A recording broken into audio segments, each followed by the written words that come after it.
this is Danny Ceballos with Unleashed Consulting and your best boss, Take 5. Today, we're going to be talking about some really excellent research that has come out of McKinsey. McKinsey, you may or may not know, is probably the most preeminent organizational development, organizational excellence company out there that works internationally, globally, and does some really amazing research. And so I wanted to share with you some of the research that they've come up with recently that really puts a fine point on something that you may not be tapping into, and that is the power of your core, specifically the power of your core. And what came out of this was a 5-year study that basically said that top performing managers yield multiple times the total shareholder revenue of those with average managers over 5 years. What does that mean?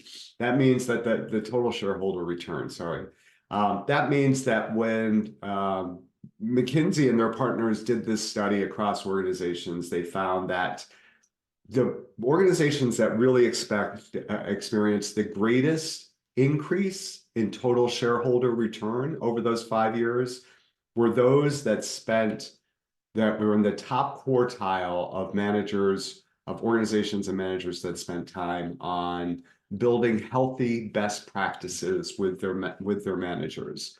And you can see the middle quartile, there's only a 14% increase, and folks that spent no time or attention with their managers really experienced about a 2% increase, as opposed to those who spent a good amount of time with their folks. They got a 43% chance. So what does this come down to? I want you to do this. So for this Take 5 and the next one that you'll be getting in a couple of weeks, I'm going to go through basically the 11 critical components, the 11 critical qualities that you need to pay attention to or think about to really develop your core, to really work with lightning in a bottle, which is, again, the kind of the epicenter of where your leadership is with your middle managers.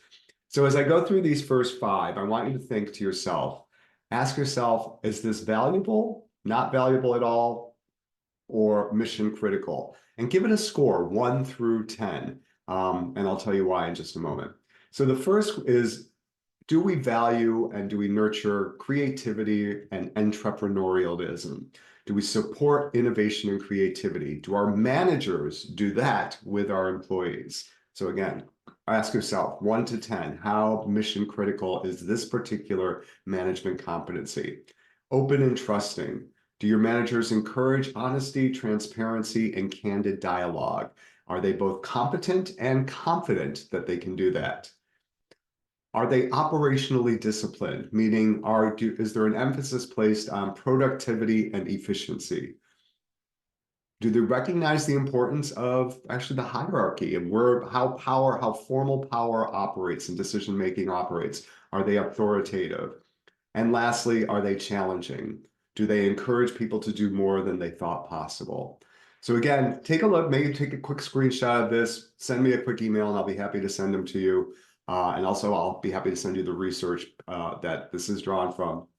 But ask yourself a scale of 1 to 10 on each of these critical qualities. And then on those 5 qualities, after you've done that, give yourself a grade on each of those. A, we're doing exceptionally well. B, doing pretty well. C, not paying attention to it. D, not doing well. Or F, failing miserably. So again, just want you to make sure you're taking a look at each of these 5 qualities. I'll be sharing the next 6 in the next time we meet for our next Best Boss Take 5. So take care, everybody. Hope that was useful. Can't wait to see you again. And don't forget to really give yourself some grading about how important is this versus how well are we doing with it. All right, this is Danny Ceballos with Unleashed Consulting and your Best Boss Take 5. We'll see you next time. Bye now.